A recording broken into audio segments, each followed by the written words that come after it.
साथ संगत जी, प्यार से कहना धान्यकार जी। यहाँ सभी उपस्थित जो हमेशा दिल अपना इस परमपिता परमात्मा इस निराकार में लगा के ये भक्ति भरा जीवन बिता रहे हैं, तो वो जो भाग की बात आती है कि अक्सर हम ये तो दुनिया में देखते हैं कि ये शब्द ही कि ये भाग के अर्थ कितने अलग हो जाते हैं। एक वैसा भागना जिसको दौड़ना भी कहा जाता है, एक वैसा भाग कि इसके टुकड़े कर दिए जाएं, इसके भाग कर दिए जाएं। एक ऐसा भाग जो शामिल होने की बात होती है, हिस्सा लेने की बात, भाग लो। और एक भाग्य की बात कि ये किस्मत की जो बात आती है, तो हमें ये किस्मत ने तो भाग्य ने ऐसा बना दिया कि इस संसार में इस मनुष्य योनि मिल तो गई। ये आत्मा का कल्याण जिस योनि में होना है, तो ये तो हो गया। अब हमारा ऊपर ये चुनाव कि हमने जीते जी कौन सा भाग लेना है। क्या हमने अपने कर्तव्य, जिम्मेवारियां और जो मनुष्य जन्म का परम लक्ष्य, ये परमात्मा को पाना, अपने आप की पहचान करनी, इसमें कैसा भाग्य लेना है? वो भाग लेना है कि जिम्मेवारियों से, इस लक्ष्य की प्राप्ति से दूर भाग जाएं, या फिर इसका भाग बने। अक्सर संसार में कैसे वो समय भी ऐसे आते हैं कि हमें लगता है कि इस समय क्या हम घर परिवार की जिम्मेवारियों को पूरा करें या इस समय और कुछ किया जाए, तो बहुत ही ये तनाव से हो जाते हैं, ये दिमाग दिल बट जाता है, उसका भाग हो जाता है। तो बात वही कि जब ये परमपिता परमात्मा ही सब कुछ है, इसी के अंदर पूरा सृष्टि, पूरा ब्रह्मांड हमारे भीतर, सामने वाले के भीतर, वो बात जो हर किसी धर्म ग्रंथ में बताई गई कि मुक्ति के हकदार इंसान तुम इस मानव जीवन को जी के इस प्रभु परमात्मा को हर समय के लिए देख लो, ये ब्रह्म ज्ञान लेकर।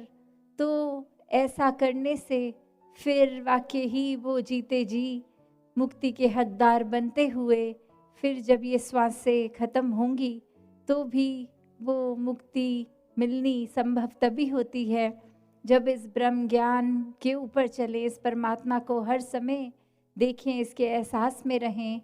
और फिर ये भी पता चल जाता है जब ये रचनहार ही एक है तो सारी रचना एक है, सभी इसके बनाए, फिर कोई भेदभाव नहीं, कोई नफरत के कारण नहीं, कोई ऊंचा नीचा नहीं, सब एक समान, सब बहुत ही श्रेष्ठ।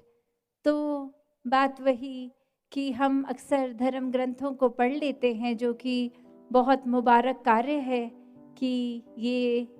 पढ़ने को भी पढ़ें, पर बात वही है कि सिर्फ एक, जैसे हम अभी श्रवण भी कर रहे थे, कि पढ़ने तक सीमित नहीं रहना,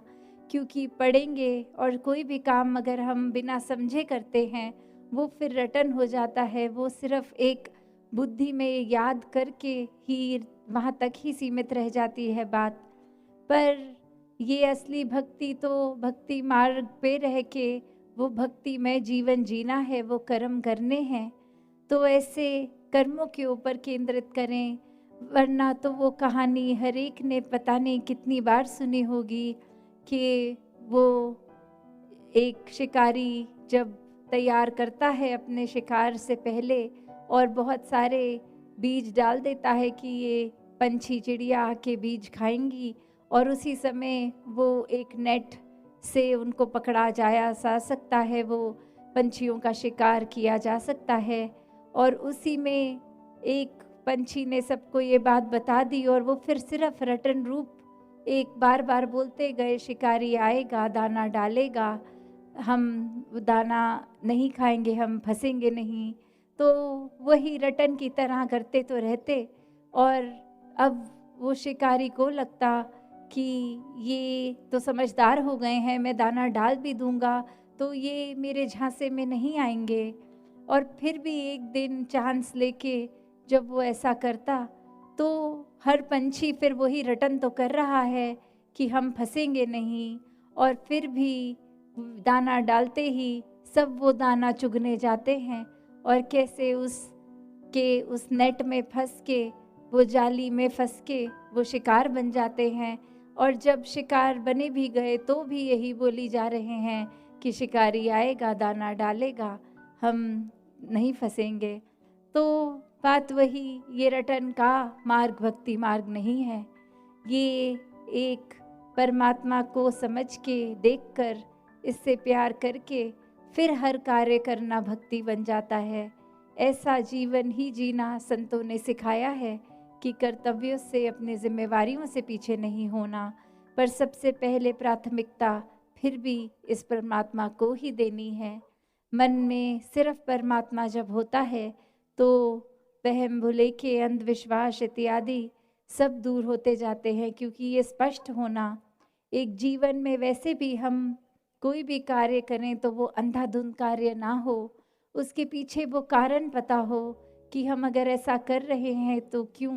तो वो स्पष्टता होनी जैसे हर चीज़ में ज़रूरी है, वैसे ही आध्यात्मिकता का मार्ग, भक्ति का मार्ग, सबकी अपनी भक्ति, एक यूनिक रिश्ता अपना और परमात्मा का जो बनता है,